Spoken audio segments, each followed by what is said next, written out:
औज़ुबिल्लाहिमिनश्शैतानिर्रजीम बिस्मिल्लाहिर्रहमानिर्रहीम रब्बिश रह ली सदरी वयस्सिर ली अमरी वाहलुल उक़दतम मिन लिसानी यफ़क़हू क़ौली। Nazin, this is Sani Khan and you're watching new episode of Inside Financial Markets. Market has crossed the 63,000 level and there are news के बाज़ार जो है वो शायद 70,000 का level भी क्रॉस कर ले before it takes a dip. So बाज़ार में काफ़ी मोमेंटम है, लेवरेज जो है वो बिहेव्ड है, वैल्यू ट्रेडिंग जो है वो काफ़ी बढ़ चुकी है और जो OGDC है that is leading the rally. पहले बैंकिंग सेक्टर ने रैली को चलाया था और जो अच्छी खबर है वो ये है कि OGDC की जो सेटलमेंट के नंबर्स हैं वो 5% से बढ़ के 10% से ज़्यादा रह रहे हैं, कभी कभार 20% भी हो जाते हैं। That's a good news. So आज के प्रोग्राम में हम बातचीत करेंगे लाहौर स्टॉक एक्सचेंज के एक ब्रोकर से, Integrated Equities Limited. They happen to be one of the finest brokers of the Lahore segment, Islamabad segment. इनसे आज हम समझेंगे कि लाहौर इस्लामाबाद के ब्रोकर्स जो हैं वो इस तेज़ी को कैसे देखते हैं। काशान साहब, welcome to the show and अस्सलाम वालेकुम। वालेकुम अस्सलाम। क्या हाल है सानी भाई, कैसे हैं आप? I'm good.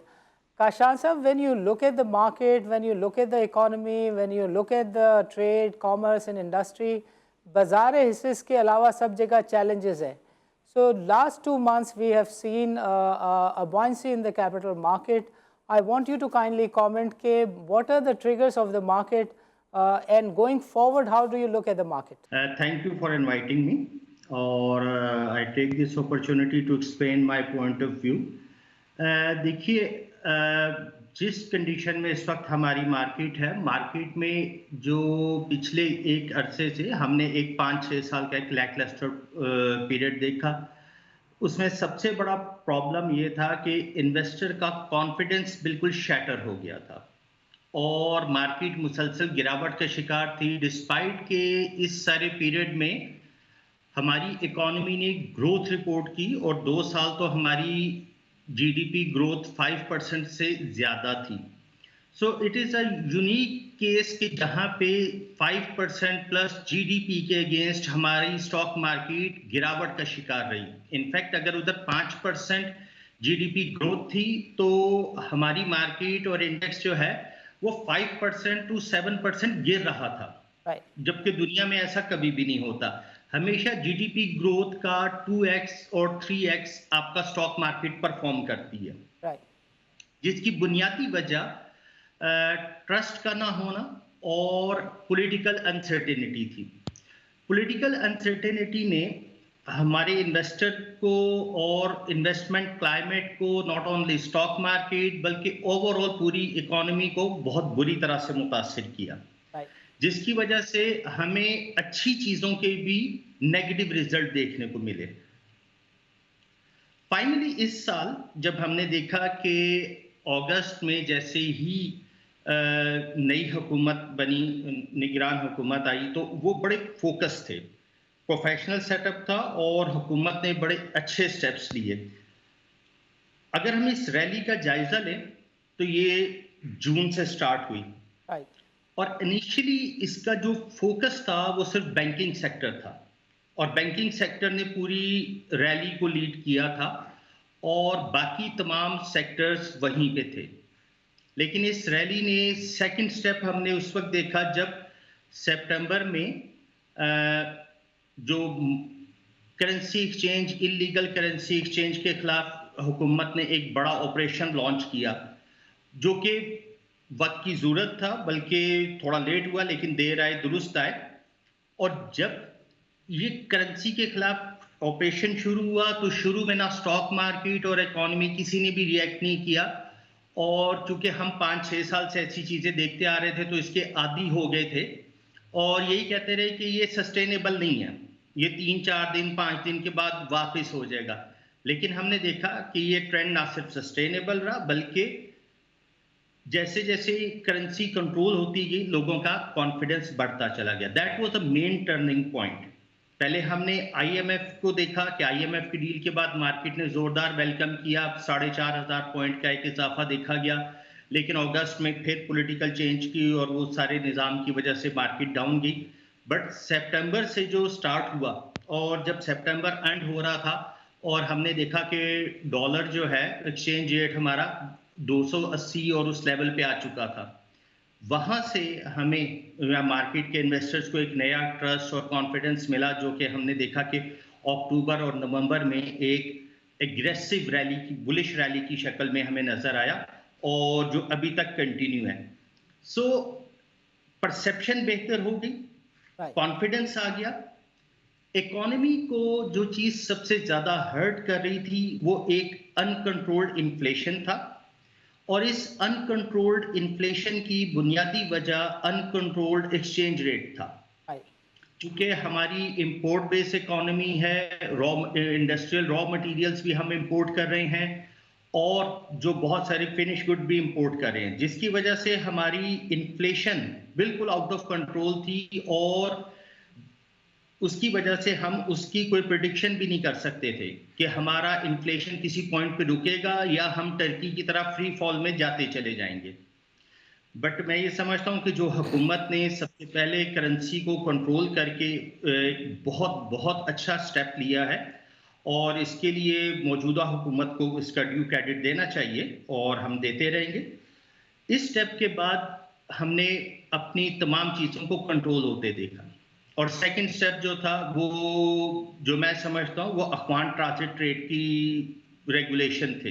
राइट। जैसे ही हमने अफगान ट्रांजिट ट्रेड के ऊपर बैन लगाया और करेंसी को कंट्रोल किया, तो वो तमाम इंपोर्ट बेस प्रोजेक्ट्स और कंपनीज जो कि रॉ मटेरियल की बंदिश की वजह से प्लांट बंद थे और सब कुछ था, वो सब ऑपरेशनल हो गए। अगर हम स्टॉक मार्केट में भी देखें तो टायर कंपनीज हो जाएं, या वो अप्लायंसेस के यूनिट हों, या ऑटो मैन्युफैक्चरर हों, सबकी प्राइस में बहुत बड़ा इजाफा हमने देखा है।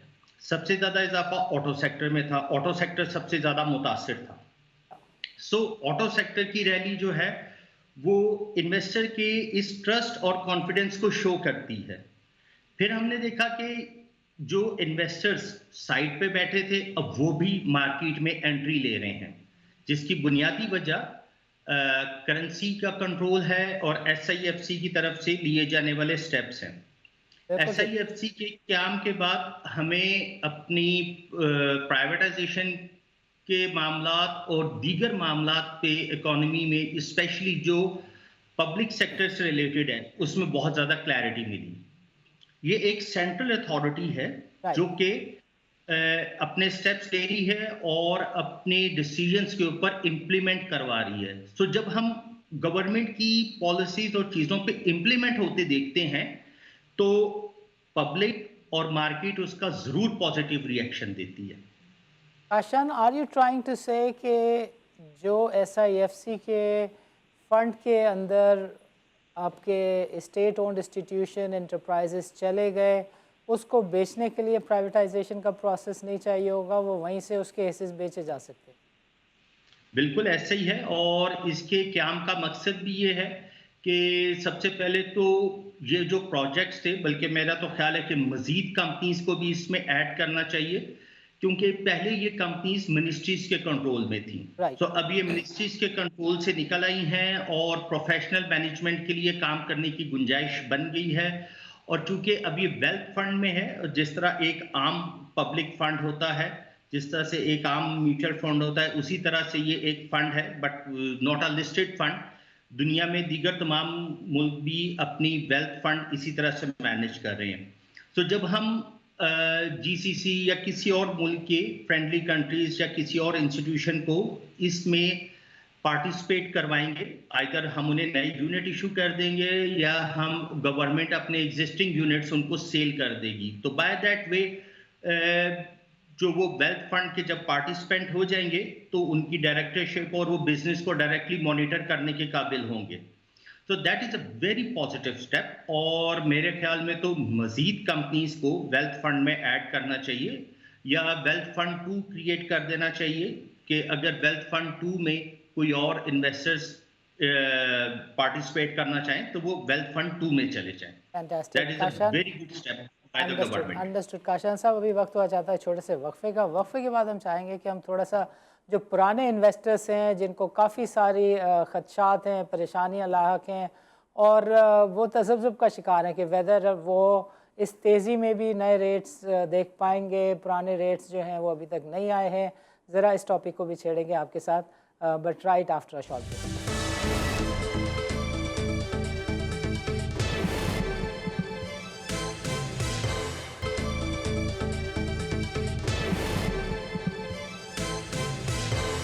वेलकम बैक नाजरीन। नाजरीन, प्रोग्राम के पहले सेगमेंट में काशान ने तफसील के साथ बताया कि there are number of policies and there are number of matters which stands resolved as of now, और गवर्नमेंट का सिर्फ इतना ही करना कि वो सिर्फ स्ट्रेट फॉरवर्ड IMF के दिए गए रोड मैप को फॉलो कर रही है, and it is just because of that कि IMF 2+2 कहता है और गवर्नमेंट 2+2 मनोन अमल कर देती है। इसका नतीजा ये निकल रहा है कि बाज़ार हिस्सेस जो है वो 42,000 से 62,000 के लेवल को क्रॉस कर गया है, 63 के लेवल के आसपास इस वक्त मौजूद है। सो गोइंग फॉरवर्ड अभी 4 के मल्टीपल पे आपकी बाज़ार मौजूद है, यूजुअली 7 से 8 की बातें होती हैं। सो still we have a potential of double. However, when we talk about that, we cannot ignore the investors who particularly come and say कि सानी भाई हमें अभी 188 का रेट OGDC में नहीं दिखा, हमारे पास फला स्टॉक है, वो अभी उसका आधे का आधा भी रेट नहीं हुआ, ये कौन सा इंडेक्स है जो ऑल टाइम हाई पे चल रहा है और हमारे रेट भी नहीं आए। So Kashan, over to you. I would want you to kindly explain this, और थोड़ा सा हम इसके साथ साथ बातचीत करना चाहेंगे इंडेक्स की कंपोजिशन के ऊपर, बिकॉज बहुत सारी बातें हैं जो बहुत ओपनली लोग कैंडिडली मार्केट में कर रहे हैं, कह रहे हैं कि यार डिफ़ॉल्ट स्टॉक इंडेक्स के अंदर कैसे मौजूद रह सकता है, सेक्टर्स जो कि डेड हो गए उन सेक्टर की रिप्रेजेंटेशन भी अगर इंडेक्स में हो रही है, तो आपका इंडेक्स ये कितना कारआमद है, कितना यूज़फुल है। So Kashan, over to you. Thank you very much. अच्छा, एक तो इवन मेरे इन्वेस्टर्स और कई और इन्वेस्टर्स जो कि 4-5 साल पहले मार्केट में मौजूद थे, आज भी वो उनके मोस्ट ऑफ द स्टॉक्स जो हैं वो लॉसेस में हैं, उनकी प्रॉफिट या उनके लॉसेस रिकवर नहीं हुए हैं। बुनियादी वजह ये है कि इंडेक्स जो है वो टोटल रिटर्न इंडेक्स है और उसमें डिविडेंड और बोनस का लोड शामिल होता है, जिसकी वजह से इंडेक्स जो है वो ऊपर चला गया है, लेकिन प्राइसेस अभी तक मैच नहीं की। There are very few stocks जिन्होंने अपने पिछले हाई को ब्रेक करने में कामयाब हुए हैं। सो अगर हम इसके इफेक्ट को निकालें तो अभी भी a long way to go. आज मार्केट जिस लेवल के ऊपर क्लोज हुई है, तो हमारा जो इंडेक्स है वो इस वक्त तकरीबन 5.1 के मल्टीपल के ऊपर, PE मल्टीपल के ऊपर ट्रेड हो रहा है। हिस्टोरिकली हमारा जो PE मल्टीपल था वो मार्केट का 8 और 8.5 की रेंज में रहता था। सो अभी भी हमारे पास गुंजाइश है 8 और 8.5 तक जाने की, लेकिन एक चीज़ याद रखिए कि हमारी जो इस वक्त कॉर्पोरेट अर्निंग्स हैं वो मुसलसल इजाफा हो रहा है।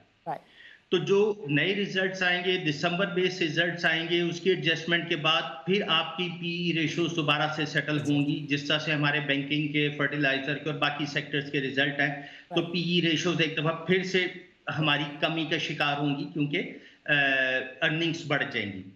Number 2, dividends. इस सारे पीरियड में एक जो सबसे अच्छी बात हुई है कि कंपनीज ने बड़े हाई डिविडेंड्स पे किए हैं, और हमने उस तरह के डिविडेंड एक्सपीरियंस किए हैं जिनके बारे में पास्ट में हमने कभी नहीं सोचा था। डिस्पाइट के 10 रुपए वाले शेयर ने 10 रुपए डिविडेंड दे दिए, लेकिन उसकी प्राइस में इजाफा नहीं हुआ, लोगों ने डिविडेंड खाया और उसके बाद एक्स प्राइस उसकी वहीं पे आके खड़ी हो गई। तो ये एक कंडीशन थी मार्केट की जिसके ऊपर वो शो करते रहे कि ट्रस्ट लेवल नहीं है। अभी भी अगर हम देखें तो जो जहां पे आपकी इन्वेस्टमेंट है पुराने इन्वेस्टर्स की, उसमें आपके पास 2 ऑप्शंस मौजूद हैं। एक तो वो वाले शेयर्स जो पिछली रैली में बढ़े थे और जिनके मुतालिक परसेप्शन ऐसी थी कि उस वक्त चूंकि ट्रेंड के ऊपर ज्यादा ध्यान था और अर्निंग्स के ऊपर नहीं था, और हमेशा जब मार्केट में मंदी आ जाती है तो उस वक्त इन्वेस्टर्स के पास टाइम होता है, वो बैठ के सोचते हैं कि कंपनीज की अर्निंग क्या थी, उसका बिजनेस मॉडल क्या था। जब तेजी होती है तो किसी के पास ये टाइम नहीं होता सोचने का। तो जब आप मंदी का शिकार होते हैं तो बैठ के सोचते हैं और अपने आप से सवाल करते हैं कि मैंने ये शेयर आखिर क्यों खरीदा। 1 रुपए की अर्निंग या एक्यूमुलेटेड लॉसेस थे, ये कभी भी डिविडेंड पे नहीं कर सकता, लेकिन मैंने इसको खरीद लिया। किसके कहने पे खरीद लिया, क्यों खरीद लिया? उस वक्त ट्रेंड था और ट्रेंड में आपको नजर आ रहा था कि 1 रुपए अर्निंग वाला शेयर 25 रुपए का हो गया तो चलो 25 से 30 रुपए भी हो जाएगा। लेकिन वो 25 से 30 रुपए नहीं हुआ, वो दोबारा 10 रुपए और उससे भी नीचे आ गया। अब भी इन्वेस्टर्स इन शेयर्स को लेके बैठे हैं, तो उनके लिए एक ही मशवरा है, या वो जिसको कंसिडर कर सकते हैं, रिकमेंडेशन ये है कि अपने आप को उन शेयर्स में लेके आइए, उस जगह पे इन्वेस्टमेंट करें जहां पे मैनेजमेंट क्वालिफाइड है, जहां पे क्लियर कट डिविडेंड पॉलिसीज हैं, जहां पे एक्यूमुलेटेड लॉसेस नहीं हैं, वहां पे जाइए और अपने पैसे को इन्वेस्ट करें। और स्टॉक मार्केट जो है वो आपके लिए एक इन्वेस्टमेंट की अपॉर्चुनिटी है, इसको बराए मेहरबानी इन्वेस्टमेंट के तौर पे मैनेज करें। मैं एग्जांपल देता हूं अपने बहुत सारे क्लाइंट्स को, जो पैसिव क्लाइंट्स हैं, जो अपनी एक रेगुलर इनकम चाहते हैं, उनको यही एडवाइस मैं करता हूं कि आप अगर एक दुकान खरीदना चाहते हैं या रियल एस्टेट में इन्वेस्टमेंट करना चाहते हैं, तो वो आपको बहुत अच्छी मालूम होती है और आपको उसके ऊपर कोई डाउट नहीं होता। लेकिन आप एक 50 लाख या 1 करोड़ रुपए की छोटी सी दुकान लेके उससे महाना 10-20 हजार रुपए किराया वसूल करते रहते हैं और कुछ नहीं। लेकिन कंपैरेटिवली अगर आप यही पैसे क्वार्टरली पेइंग डिविडेंड स्टॉक्स में like MCB, UBL, Engro fertiliser, Hub Power और इस तरह से बहुत सारे अच्छे शेयर्स हैं, वहां पे इन्वेस्ट कर दें, तो आपको ना सिर्फ ये कि क्वार्टरली डिविडेंड पे कर वो होता रहेगा, आप ये कंसिडर कर सकते हैं कि आपने एक दुकान खरीदी है, लेकिन आपकी दुकान फिजिकल नहीं है, आपकी दुकान सीडीसी में पड़ी हुई है, राइट, उससे आपको किराया आ रहा है बिल्कुल ठीक। और हर 3 महीने बाद आपको किराया आ जाता है। वैसे आपको किराया महाना आता है, लेकिन यहाँ पे आपको किराया हर 3 महीने बाद आ जाता है। तो जो आपको 20,000 किराया आना है, उसकी जगह आपको 80,000 रुपए, 90,000 रुपए पर मंथ का डिविडेंड आ रहा है, वो आपके किराए से 5 टाइम्स ज्यादा है। दुकान शायद अगर चल जाए तो आप किराएदार से खाली भी ना करवा सकें, लेकिन यहाँ पे आपको जब भी जरूरत पड़ेगी, जस्ट आपको एक फैसला करना है और फौरी तौर पे आपके पैसे आपके पास आ जाएंगे। सो स्टॉक मार्केट में बेहतरीन इन्वेस्टमेंट अपॉर्चुनिटी अवेलेबल है, और शायद इतनी अच्छी इन्वेस्टमेंट अपॉर्चुनिटी फिलहाल हमारे मुल्क में कहीं और अवेलेबल नहीं है। बट दुकान में लेकिन कैपिटल गेन भी होता है, इधर हिस्से में कैपिटल गेन 5-5 साल नहीं होता, बट यू आर राइट कि बाजार 20-20 दिनों में 50-50% रिटर्न देके समझा भी देती है दैट बाजार इज बाजार, राइट? जी, बाजार इज बाजार, लेकिन बाजार में जब आप इन्वेस्ट कर रहे हैं, आई बिलीव कि अगर आपने high dividend paying yield stock में इन्वेस्ट कर रखा है और आपका प्राइस नीचे भी आ गया है, लेकिन आपको एक डिविडेंड इनफ्लो आ रहा है, तो आपको उससे कोई प्रॉब्लम नहीं होगा, बिल्कुल सर। क्योंकि आपका गुजारा या आपकी जो एक जरूरियात है वो कम से कम उस डिविडेंड इनकम से पूरी होती रहती हैं और रेगुलर बेसिस पे पूरी होती रहती हैं। इस वक्त जो बहुत सारे लोग अपने पैसे फिक्स इनकम में रख के बैठे हुए हैं, उनको मैंने यही रिकमेंड किया कि देखिए पिछले 1 साल में आपके पैसा जो बैंक में पड़ा हुआ था या जो फिक्स इनकम में था, वो आपको 22%, 21% रिटर्न दे रहा था और वो रिटर्न खाते हुए आपको बहुत अच्छा लग रहा था। बट लुक एट के आपके पैसे की जो परचेजिंग पावर है वो तो बिल्कुल इरोड हो गई है। Right, right. और अब आप जब उसको ब्रेक करेंगे, फिक्स इनकम से पैसे निकालेंगे, तो आपके हाथ में वही कमजोर वेल्थ होगी। लेकिन अगर यही वेल्थ आपने स्टॉक मार्केट में इन्वेस्ट की होती, तो आपको हाई डिविडेंड यील्ड स्टॉक्स में बैंक रेट से बराबर या बल्कि उससे भी ज्यादा डिविडेंड यील्ड भी मिल रही होती, और आज आपकी जो वैल्यू लॉस है वो वैल्यू लॉस की रिकवरी हो चुकी होती, या वैल्यू लॉस की रिकवरी इन प्रोसेस होती। राइट, सो ये जो वैल्यू लूज आपने की है, इस वैल्यूएशन लॉस को पूरा करना बड़ा जरूरी है, और मेक सेंस, स्पेशली ऐसे लोग जिनके पास सेविंग्स हैं, जो घरों में है, 40 प्लस एज के लोग हैं, उनके लिए ये बहुत जरूरी है। Make sense, make sense. Kashan, मुझे थोड़ा सा ये भी गाइड करें कि देर आर पीपल के जिनको अपने पर्सनल फाइनेंशियल प्लानिंग की नीड है, बच्चों की एजुकेशन की उनको फ़िक्र है, उनको लाइफ आफ्टर रिटायरमेंट के कंसर्न्स हैं, बच्चों की शादी की प्लानिंग से रिलेटेड उनको चैलेंजेस हैं। सो 5, 10, 15 ईयर 10 मिलियन 20 मिलियन गोल अगर लोगों को सेट करने हो, so you think equity market is a good option? Yes, definitely. आपके पास एक बड़ी अच्छी ऑप्शन अवेलेबल है। पहले तो आप अपना एक सेविंग फंड बनाइए उस सेविंग फंड को लेके चलें और पहले खूब मेहनत करें। सिलेक्टेड स्टॉक्स रखें जहां पे आपको रेगुलर डिविडेंड पेमेंट और बिजनेस मॉडल के ऊपर पूरा यकीन है कि ये बिजनेस मॉडल सक्सेसफुल है और मैच्योर्ड बिजनेस है। आप उसमें इन्वेस्ट करते रहिए। इवन मैं तो आपको ये कहता हूं कि आप अपनी सेविंग्स को करिए। अब तो टेक्नोलॉजी ने इतना आसानी फराहम कर दी है कि आप अपनी छोटी अमाउंट्स भी अपनी मोबाइल ऐप के थ्रू अपने अकाउंट में लोड कर सकते हैं और छोटी लॉट की में भी शेयर बाय कर सकते हैं। Right. इवन मैं तो कहता हूं कि अगर आप स्मोकिंग कर रहे हैं तो स्मोकिंग छोड़िए। एक डिब्बी सिगरेट की जो आपने रोज 400 रुपए खर्च करने हैं, 400 रुपए आप हर रोज उसमें लोड कर दें। शाम को उसके आपके 4 शेयर 3 शेयर एमसीबी के आ जाएंगे। उसको रखते रहिए, साल के बाद एक अच्छी क्वांटिटी आपके पास शेयर्स की होगी। Right. इसी तरह से आपके बहुत सारे जगह हैं जहां पे आप बिला जरूरत पैसे खर्चते रहते हैं। उस खर्च को बंद कीजिए और छोटी छोटी बचतें डेली अपलोड करें और डेली वहीं से ही अपने ऐप से 5 शेयर 4 शेयर 10 शेयर बाय करते रहें। इस डिसिप्लिन को फॉलो करते रहें, आपकी सेविंग्स बहुत अच्छी बढ़ जाएंगी। इन अ लॉन्गर टर्म अगर आपको किसी स्पेसिफिक पर्पस के लिए अपने बच्चों की तालीम के लिए या उनके मुस्तकबिल के लिए पैसे चाहिए, अभी भी पाकिस्तान स्टॉक मार्केट में बहुत सारे ऐसे शेयर्स हैं जिनमें आप इन्वेस्ट कर सकते हैं 5 ईयर 6 ईयर प्लान के तहत। और जो डिविडेंड्स आपको आ रहे हैं वो डिविडेंड उसी में री इन्वेस्ट करते जाएं, उस डिविडेंड को विड्रॉ नहीं करें। Right. फिर आपकी सेविंग्स जो है वो आपको एक बहुत अच्छा रिटर्न देंगी, क्योंकि वो हर बार जो आपकी डिविडेंड आएगा उससे आप एडिशनल शेयर बाय करेंगे। उस एडिशनल शेयर से आपकी डिविडेंड लिक्विडिटी फर्दर इंप्रूव होती जाएगी और आपके पास एक रीजनेबल मार्जिन होगा। तो ये एक अच्छा मोड ऑफ सेविंग है। सिर्फ इसको अंडरस्टैंड करने की जरूरत है कि आप इसको प्रॉपर्ली फॉलो करें और डिसिप्लिन के साथ फॉलो करें। Fantastic. Nazreen, this is time for a short break. Let's meet after a short break.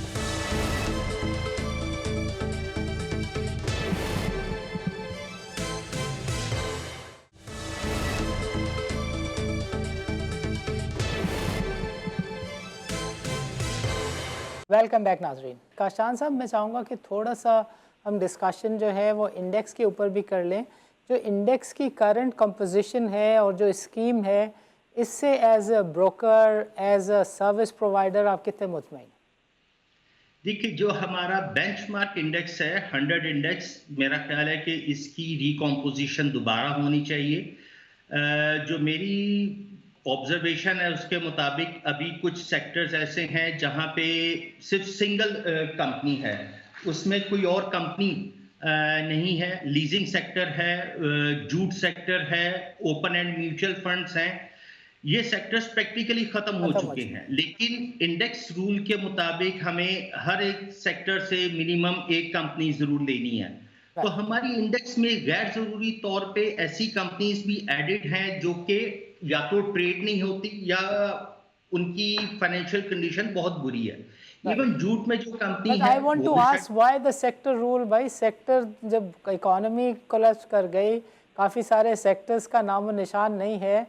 So why you need to have sector rule, or why don't you recompose the sectors? ये definitely होना चाहिए और मेरा ख्याल है कि हमारा जो KSE 100 इंडेक्स है, क्योंकि यही इंडेक्स हमारी मार्केट की शनाख्त है। Right. और बाहर भी हर जगह इसी को इस्तेमाल किया जा सकता है। तो जो 100 इंडेक्स की कमेटी, रिव्यू कमेटी है, शायद उसके लिए एक ब्रॉड बेस कंसल्टेशन की जरूरत है। तमाम स्टेक होल्डर्स को उसमें पार्टिसिपेट करना चाहिए। CFA एसोसिएशन, मुफैप और बैंकर्स एसोसिएशन, हर जगह से नुमाइंदे लेके उसको रीथिंक करना चाहिए।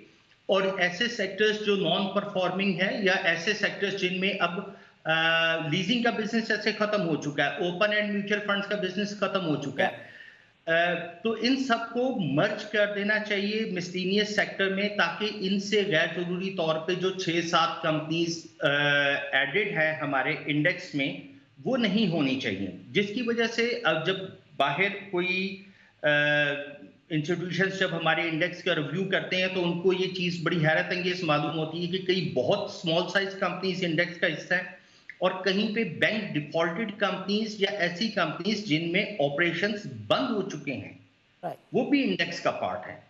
तो जिससे कि ना सिर्फ ये कि हमारे इंडेक्स की परसेप्शन खराब होती है, बल्कि हमारे मार्केट की परसेप्शन भी खराब होती है कि भाई ये किस तरह की मार्केट है कि ये डिफॉल्टेड कंपनीज को भी अपने बेंचमार्क इंडेक्स का हिस्सा बना के चल रहे हैं। सो इसकी इस्लाह की जानी चाहिए और एक ब्रॉड बेस्ड कंसल्टेशन के बाद KSE 100 इंडेक्स को मजीद अट्रैक्टिव बनाने के लिए, मजीद लुक्रेटिव बनाने के लिए, बिजनेस अट्रैक्टिव बनाने के लिए स्टेप्स लिए जाने चाहिए। समझ गया। काशान साहब ये फरमाएं कि गोइंग फॉरवर्ड जिस तरह की अभी सिचुएशन है, नज़र आ रहा है कि चीज़ें बेहतर से बेहतर होती चली जा रही हैं।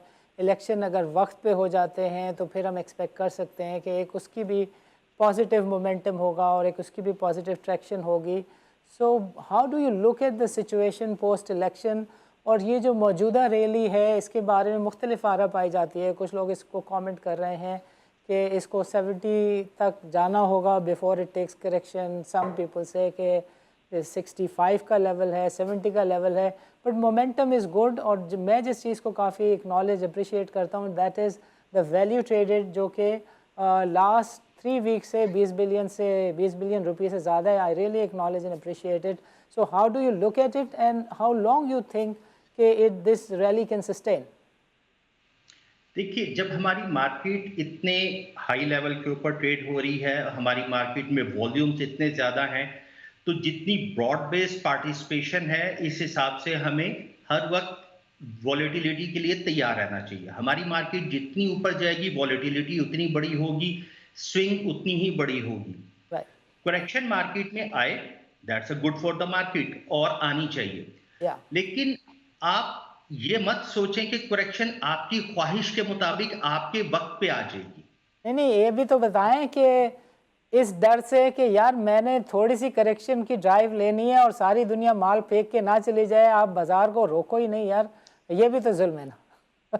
नहीं, ये मैं बिल्कुल एग्री करता हूं, लेकिन मार्केट में जो मोमेंटम बना हुआ है, लोग करेक्शन के खौफ से, कोई पिछले महीने रोल ओवर वीक से पहले आउट हो गया था, कोई रोल ओवर वीक का प्रेशर लेने के बाद कि रोल ओवर वीक में खूब पिटाई लगेगी तो आउट हो जाओ, रोल ओवर वीक के बाद मार्केट बढ़ गई तो अब उन्हें समझ नहीं आ रहा कि हम एंट्री कैसे लें। नहीं सर, देखें रोल ओवर वीक के अंदर बेचारे 114 वाले OGDC ये 5 दिन रोल ओवर वीक के होते हैं, तीसरे दिन तक कपड़े धुलते रहे, but it was the Wednesday and Thursday जब आपको डे एंड पे नंबर्स नज़र आ गए कि अच्छा ये माल दिसंबर में चला गया है और 107-8 रुपये के ऊपर माल गरीबों का कट गया है, और वो उनके जो नए रोल ओवर थे वो भी 107-8 में बिकवा दिया माल। दिसंबर के पूरे महीने की बेचारी मंदी अभी 122 का OGDC कर दिया।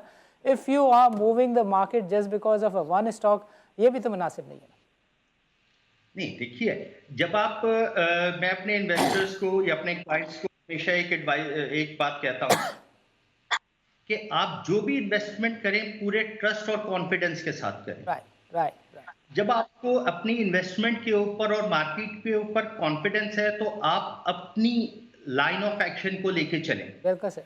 अब होता ये है कि हम एवरीबॉडी सेज कि जी OGDC में अभी बहुत अपसाइड मौजूद है, right, highly under value share है, इसने रैली को बहुत ज्यादा अंडर परफॉर्म किया है, ये परफॉर्म करेगा। लेकिन उसमें जैसे ही 2 रुपए की गिरावट आती है, हमें ये सारी चीजें भूल जाती हैं और हमें एकदम से नजर आता है कि ये तो दोबारा 90 रुपए हो जाएगा। हम उसको 2 रुपए की बचत की खातिर बेच देते हैं, वो 90 रुपए तो हुआ नहीं, अब वो 10-20 रुपए ऊपर चला गया है। अब लोग बैठे हैं, कुछ लोग अपने ब्रोकर को बुरा बोल रहे हैं, कुछ अपने किसी मशवरा देने वाले को बुरा बोल रहे हैं कि भाई अगर तुम मुझे ना कहते तो मैं अपनी पोजीशन को होल्ड करता रहता। तो इसलिए जो पोजीशन आपने लेनी है, जिस भी शेयर में लेनी है, पूरे ट्रस्ट और कॉन्फिडेंस के साथ ले। जब आपको ट्रस्ट नहीं होता तो आप अपनी पोजीशन को बहुत अर्ली सेल कर देते हैं या महज 10-20 पैसे की मूवमेंट की खातिर आप उसे एग्जिट ले लेते हैं। और फिर ज्यादातर लोगों का यह है कि वंस वो एक शेयर को सेल कर देते हैं तो नई पोजीशन उससे नीचे वाले रेट पे तो ले सकते हैं, लेकिन उससे ऊपर वाले रेट पे पोजीशन लेने की उनमें हिम्मत नहीं होगी। बिल्कुल सही। ये एक बड़ा इन्वेस्टर रिलेशनशिप है। मैं इन्वेस्टर्स को समझाता हूं कि देखिए, आप अपनी इन्वेस्टमेंट और अपनी पोजीशन को क्रिकेट की तरह लें। राइट, एक ओवर खत्म हो गया, नया ओवर में नई तरीके से खेलें। बिल्कुल आपने सही। एक पोजीशन ली, 10,000 शेयर लिए, आपने 10,000 शेयर सेल कर दिए, उसके ऊपर नफा हुआ, नुकसान हुआ, राइट, आपकी ट्रेड क्लोज है। बिल्कुल नई सही। ट्रेड आपने ली है, वो आप नीचे के रेट पे लें या ऊपर के रेट पे लें, बट उसको पिछली ट्रेड के साथ लिंक मत लिंक करें। है,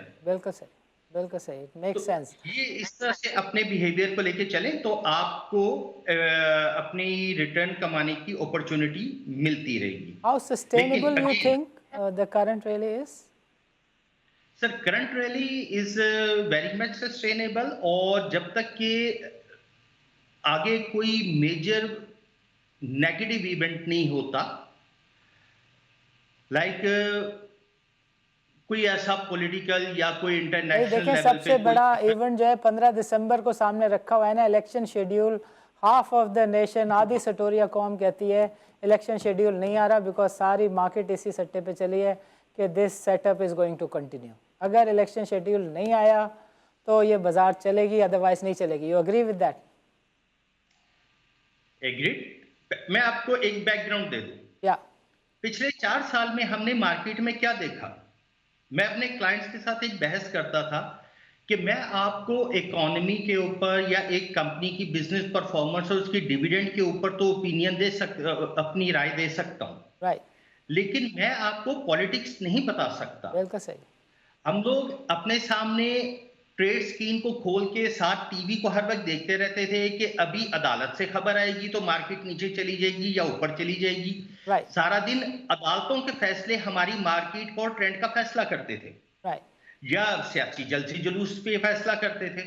राइट, तो बड़े अरसे के बाद मार्केट में काम करने का मजा आ रहा है कि हम ट्रेड स्क्रीन को देख के काम कर रहे हैं, दैट्स और फैंटास्टिक। पॉलिटिकल खबरें या हम उसकी तरफ नहीं देख रहे, या और हम मेरिट के ऊपर, अपने टेक्निकल चार्ट्स के ऊपर, अपने फंडामेंटल्स के ऊपर कॉन्फिडेंट होके काम कर रहे हैं, क्योंकि पॉलिटिकल नॉइस नहीं है। That's fantastic. लेकिन अगर पॉलिटिकल नॉइस हो और फिर वही मामला हो जाए कि जी अब वो अदालत में पेशी है, या जमानत हो गई है, या जमानत कैंसिल हो गई है, या कोई नया जलसा जुलूस हो गया, तो डेफिनेटली आप परफॉर्म नहीं नहीं कर कर पाए, सकते। नहीं कर पाएंगे। सो तो गोइंग फॉरवर्ड। ये है, और जब तक ये वाला पुरसकून माहौल जारी रहेगा, लोगों को कॉन्फिडेंस भी रहेगा और ये रैली भी जारी रहेगी। You mean the technocrat setup जब तक है, जब तक चीज़ें बहुत अच्छी हैं, because they are apolitical, they are focus and they only look towards the policies and their implementation, correct? जी बिल्कुल बिल्कुल ऐसे ही है। और देखिए, सबसे बड़ी बात, हम लोग बिजली भी और गैस भी, पूरी एनर्जी पूरी दुनिया में कॉस्ट प्लस बेसिस पे सेल की जाती है। राइट, यहां हुकूमत कॉस्ट माइनस बेसिस पे सप्लाई करती रही, राइट, और वो कॉस्ट माइनस बेसिस पे सप्लाई करते करते, ना सिर्फ ये कि आज अगर मैं किसी आदमी से कहूं कि तुमने 2012 में जो गैस इस्तेमाल की थी, उस गैस के रिसीवेबल के अगेंस्ट एक गवर्नमेंट पेपर इशू किया गया था जो ओजीडीसी के पास है, और आज वो 82 बिलियन रुपीस का पेपर कन्वर्ट हो चुका है 200 बिलियन रुपए में, और उस 200 बिलियन रुपए के ऊपर जो सूद है वो भी तुम्ही को देना है अपनी टैक्स पेमेंट से। तो कितना अच्छा था कि हम 2012 में गैस थोड़ी महंगी खरीद लेते, बिल्कुल सही। ये तकलीफ तो ना होती। अगर आप उसके मॉडल को अनवाइंड करें तो आपको पता लगेगा कि जो गैस आपने उस वक्त बरती थी, इस्तेमाल की थी, शायद आप उसकी 20 गुना ज्यादा कीमत पे कर रहे हैं, और आज पे कर रहे हैं, और फ्यूचर में कब तक पे करते रहेंगे कोई अंदाजा नहीं है। सबसे बड़ा स्टेप जो इस हुकूमत ने लिया है कि बिजली और गैस को कॉस्ट प्लस बेसिस के ऊपर सेल करने का टारगेट है, वो कि अभी तक हमने उसको अचीव नहीं किया, बट फ्यूचर में हम कर देंगे। और ये आपकी इकोनॉमी को भी ठीक कर देगा और ये आपकी मार्केट को भी ठीक कर देगा। जब हम एक चीज महंगी खरीदेंगे, महंगी गैस खरीदेंगे, तो उसके इस्तेमाल में भी एहतियात करेंगे, और जो इंडस्ट्रीज हैं वो अपना कॉस्ट पैटर्न वैसे ही करेंगे। अच्छा, यहां पे मैं एक चीज आपको ऐड करना चाहूं। आप जरा कॉर्पोरेट अर्निंग्स या स्टॉक एक्सचेंज में लिस्टेड कंपनीज की अर्निंग्स देखिए। डिस्काउंट रेट बढ़ के 22% चला गया, बिजली महंगी हो गई, राइट गैस महंगी हो गई, करेंसी एक्सचेंज रेट अनफेवरेबल हो गया, राइट लेकिन उसके बावजूद most of the companies are still reporting profit. वो कि उसमें फाइनेंशियल चार्ज का रेशो बढ़ गया है, राइट लेकिन बॉटम लाइन प्रॉफिट सभी रिपोर्ट कर रही हैं। बिल्कुल सही है, बिल्कुल कैश सही। फ्लो सभी के ठीक है। राइट और जो परसेप्शन हम आज से 1 साल पहले बात करते थे कि यार आधी से ज्यादा कंपनीज हाई मार्कअप रेट की वजह से डिफॉल्ट में चली जाएंगी, कोई कंपनी डिफॉल्ट में नहीं गई, बिकॉज सब ने उसका इफेक्ट आगे एंड यूजर को पैस ऑन कर दिया। वो फर्टिलाइजर हो, सीमेंट हो, स्टील हो, पेपर प्रोडक्ट हो, कोई भी प्रोडक्ट हो, ऑटो राइट मैन्युफैक्चर हो, सब ने उसका इफेक्ट आके पैस ऑन किया और अपनी प्रॉफिटेबिलिटी को मेंटेन किया। सो अब अगर गैस थोड़ी सी और महंगी हो जाएगी तो भी सबकी प्रॉफिटेबिलिटी मेंटेन ही रहेगी। अंडरस्टूड। काशान साहब ये भी फरमाएं कि going forward how do you look at the market and if you were to advise to an investor of a medium to long term, what would be your suggestion कि किन sectors की तरफ देखना चाहिए? देखिए, बैंकिंग सेक्टर में एक sustainable growth है और बैंकिंग सेक्टर ने पिछले 1.5 से 2 सालों में जितनी ज्यादा अर्निंग बनाई है, जितने ज्यादा उनके रिजर्व्स बढ़ गए हैं, इक्विटी बेस तमाम छोटे बैंकों की बहुत बढ़ गई है। शायद जो टारगेट उनके 5-5 सालों के थे वो इन 2 सालों में पूरे हो गए हैं, राइट राइट जिसकी वजह से तमाम बैंक्स में डिविडेंड पेमेंट्स बहुत बेहतर हो गई है। राइट इवन वो बैंक्स जिनके बारे में हम ये तस्वुर करते हैं कि बहुत कम डिविडेंड देते हैं और उनको 100 बिलियन या 110 बिलियन की इक्विटी मार्क को टच करना था, वो सब का सब जो शायद 2026 का टारगेट था वो 2023 में पूरा हो गया। राइट राइट तो वहां से बहुत रेगुलर डिविडेंड पेमेंट्स आ रही हैं और एक्सपेंशन हमें नजर आ रही है। सो बैंकिंग सेक्टर है, फर्टिलाइजर सेक्टर है, आईटीपी सेक्टर है, ऑयल एंड गैस सेक्टर है। ऑयल एंड गैस सेक्टर में कैश फ्लोज की इंप्रूवमेंट की वजह से और मौजूदा हुकूमत ने जो पॉलिसी स्टेप्स लिए हैं उसमें बिजनेस ज्यादा क्लैरिटी के साथ हो रहा है और बिजनेस ज्यादा इंप्रूव हो गया है। सो आपको higher earnings with higher dividends मिलते रहेंगे।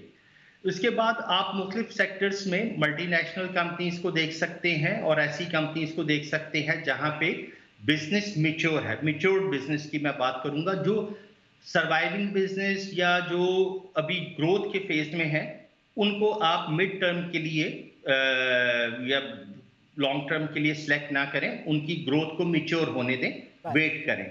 जब आपके पास सेविंग्स का पैसा तो मिच्योर बिजनेस की तरफ जाइए जहां पे आपको एक लो बीटा शेयर्स के साथ वहां पे एक हाई डिविडेंड यील्ड आपको मिलती रहे। How about this food sector? What is your take on that? देखिए, फूड सेक्टर में टर्नओवर तो बढ़ रहा है हमारा, Right, और फूड सेक्टर में जो हमारा इस वक्त गवर्नमेंट की पॉलिसी भी है कि फूड सेक्टर की इंपोर्ट्स को कम किया जाए। right, तो right, फूड फूड सेक्टर में हमारे पास जो कंपनीज हैं उसमें कुछ कंपनीज ने बहुत जबरदस्त परफॉर्म किया है, कुछ कंपनीज जो है जो कि नॉन लिस्टेड सेक्टर में है वो भी शायद आने वाले वक्त में अब लिस्टिंग को अडॉप्ट करें। और मौजूदा हालात में जिस तरह से यूनिटी फूड्स ने परफॉर्म किया और यूनिटी ने जिस तरह से अपनी एक्सपेंशन की और बहुत सारे अनटैप एरियाज को एक्सप्लोर किया, स्पेशली जो ये ऑयल रिफाइनरीज लगा रहे हैं, कुकिंग ऑयल की जो जो ऑयल एक्सट्रैक्शन प्लांट है, ये गोइंग फॉरवर्ड हमारी इंपोर्ट को कम करने में, इंपोर्ट बिल को कम करने में बहुत माविन होगी। right, इसी तरह से जो फूड सेक्टर में हमारे पास जो इंपोर्ट रिलायंस है उसको कम किया जा रहा है, और जो फूड सेक्टर के अलावा जो फार्मिंग है, फार्मिंग की तरफ भी हम लोग मूव कर रहे हैं, कॉर्पोरेट फार्मिंग की तरफ मूव कर रहे हैं, जिससे कि फर्टिलाइजर सेक्टर के पास भी एक और बाकी जो इक्विपमेंट रिलेटेड है, एग्रीकल्चर से रिलेटेड इक्विपमेंट सप्लायर्स, उनके पास भी एक स्टेबल बिजनेस और स्टेबल बायर्स अवेलेबल हो जाएंगे, जो कि इस बिजनेस को जो ओवरऑल सबके लिए बेनिफिशियल होगा। makes sense. एक चीज़ मैं चाहूँगा आखिर में हम ज़रूर टच करें और उसके लिए अक्सर मेरे पास क्वेरीज भी आती हैं, and that relates to the leverage. जो मार्च 2005 का क्राइसिस था उस वक्त जो है जो आपकी लिवरेज है वो 50 बिलियन के आसपास चली गई थी और लोगों ने कहा था कि यार this bubble has to bust. फिर 55 बिलियन की लिमिट आ गई। 2008 का क्राइसिस भी हमने देखा। अभी जो रीसेंट रैली है इसके स्टार्ट होने से पहले जो हमारा बदला या लिवरेज या डीएफएम, एमएफएस, एमटीएस की जो ओपन इंटरेस्ट है वो 20 बिलियन से कम था, 17-18 बिलियन के आसपास हुआ करता था। ये एकदम बढ़ के 35-36 बिलियन पे आ गया है। सो 25% के ऊपर जो है वो एमटीएस, एमएफएस के सौदे होते हैं, जिसमें से 15% एमटीएस में कैश होता है और मार्जिन फाइनेंसिंग में 5% या उससे कम कैश होता है। So theoretically, we are talking about 40-45 billion values waiting to settle plus 20 billion of the deliverable futures. So इसमें इतना कुछ डरने वाली बात तो आपको नहीं नज़र आती, या यू थिंक कि ये ठीक है, अंडर कार्पेट है तो कोई मसला नहीं है? देखिए, जहां तक लेवरेज की बात है, तो अगर हम लेवरेज को कंपेयर करें पास्ट में जिस तरह से लेवरेज था, मैं लेवरेज को सबसे पहले क्वांटिटी के हिसाब से देखता हूं राइट कि आपके पास क्वांटिटीज कितनी बड़ी हैं। राइट देखिए, जब प्राइस बढ़ रही है, अगर मेरे पास लेवरेज में 5 मिलियन शेयर्स ओजीडीसी चल रहे थे, तो आज भी शायद वो 5.5 हो गए हैं, लेकिन शायद 6 महीने पहले वो 78 पे थे और आज वो लेवरेज वैल्यू हो रहा है 120 रुपए के ऊपर। राइट तो राइट जो वैल्यू और प्राइस एप्रिसिएशन है, आप उसको भी मद्देनजर रखें और क्वांटिटीज के ऊपर नजर रखें राइट, कि क्वांटिटीज कितनी बड़ी हैं। बिल्कुल अगर सही। आप क्वांटिटीज का जायजा लेंगे तो जिस प्रोपोर्शन में अमाउंट का इंक्रीज है, क्वांटिटी इंक्रीज उतना ज्यादा नहीं है। Right right so quantity increase को देखिए। नंबर टू, जो पास्ट में हमारे क्राइसिस से जहां पे leverage was one of the key reason, अगर मैं in terms of US dollar देखूं तो शायद उस वक्त 50 बिलियन जो थे वो 300-400 मिलियन डॉलर बनते थे। राइट। आज जो लेवरेज है वो अभी भी ओवरऑल मार्केट का 110 से 115 मिलियन डॉलर के नजदीक है, इससे ज्यादा नहीं है। और वो इंडेक्स लेवल भी हमने नहीं देखा, वो प्राइसेस भी नहीं देखी। सो बबल कहाँ से आएगा? अगर आप 2008 का और उससे पहले वाले क्राइसिस देखें तो वहां पे आपको नजर आता था कि शेयर्स हमारे 14-15 के मल्टीपल के ऊपर चले गए थे, राइट जो एक उस वक्त सुपर रैली थी। और उस वक्त लेवरेज में डर लग रहा था कि भाई 14-15 का मल्टीपल हो गया है, तो इस मल्टीपल्स के ऊपर उस वक्त की प्राइसेस मैं ख्याल रिपीट करने की जरूरत नहीं है, लेकिन जिन लोगों ने वो प्राइसेस देखी है वो शायद दोबारा कभी भी ना आए। तो उस वक्त की जो था वो तो सामने नजर आ रहा था कि 15-16 के मल्टीपल के ऊपर आप ले गए हैं और फिर लेवरेज को इतना हाई कर दिया।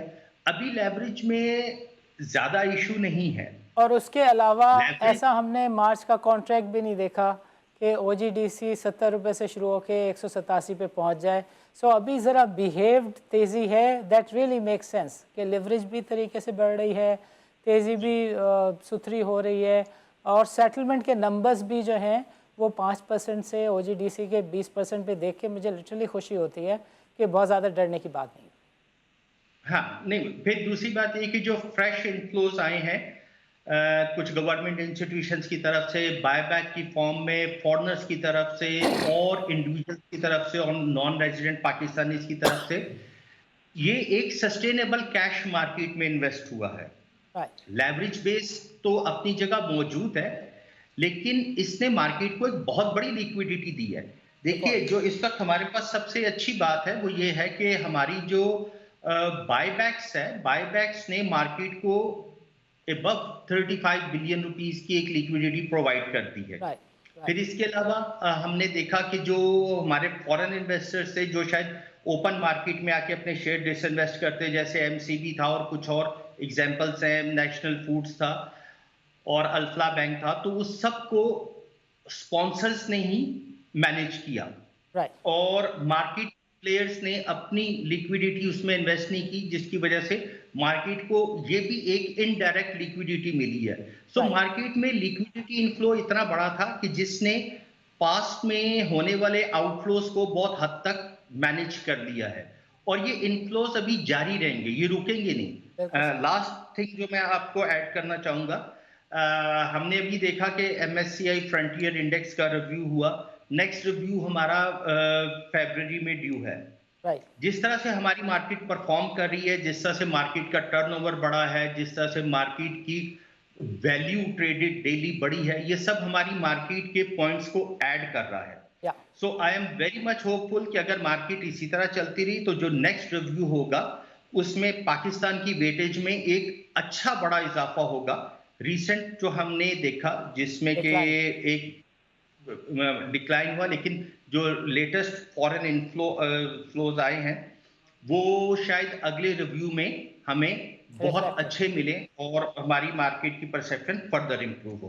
फैंटास्टिक। काशान साहब, आपका प्रोग्राम के लिए वक्त निकालने का बहुत बहुत शुक्रिया। नाज़रीन, आज के प्रोग्राम में शरीक गुफ्तगू रहे लाहौर स्टॉक एक्सचेंज के एक ब्रोकर काशान, जिन्होंने हमें तफसील के साथ बताया कि लाहौर इस्लामाबाद का जो इन्वेस्टर है और वहाँ का जो ब्रोकर है वो इस रैली को बहुत पॉजिटिवली देखता है और वो समझता है कि इकॉनमी में वो कुछ हो रहा है जिसकी ज़रूरत थी, और जो पॉलिसी मेजर्स हैं वो इस तरह के हैं कि जिसकी बदौलत ये समझा जा सकता है that this rally is going to sustain going forward. He was of the opinion कि जो पार्टिसिपेशन है उसने भी मार्केट में बढ़ना है, और जो SIFC है उसकी वजह से पाकिस्तान के जो रिज़र्व्स की पोजीशन है वो बेहतर हो सकती है, पाकिस्तान की जो मालियाती खुद मुख्तारी है वो बेहतर हो सकती है, पाकिस्तान की इकॉनमी बेहतर हो सकती है। फर्दर उन्होंने ये बताया कि जो लिवरेज है ये इतना बड़ा चैलेंज नहीं है, और लिवरेज को 2005 और 8 के क्राइसिस से आज कंपेयर नहीं किया जा सकता, बिकॉज़ लिवरेज के रूल्स काफ़ी बेहतर हो गए हैं, और लिवरेज जो इस वक्त है वो काफ़ी कंट्रोल्ड और बिहेव्ड लिवरेज है, बिकॉज़ सेटलमेंट के नंबर्स जो हैं वो भी बेहतर हो गए हैं। और जो तीसरी और आखिरी चीज़ जो काशान ने एम्फसाइज़ की, and that was in relation to the rates, जो 2005 और 8 के रेट्स थे, बाज़ार ने अभी तक उन रेट्स को नहीं देखा है। सो इन बातों को देखते हुए ये कहा जा सकता है that market is in safe hands until unless that on 15th of December you got to come up with the election schedule. That will be a misnomer on the positive or the negative side of the market. देखना यह है कि election commission of Pakistan 15 दिसंबर को election का schedule announce करता है या नहीं करता है। इस बात पर तज्ज़िया जारी रखेंगे अगले प्रोग्राम में भी। नाज़रीन, इजाज़त दीजिए। अल्लाह हाफ़िज़।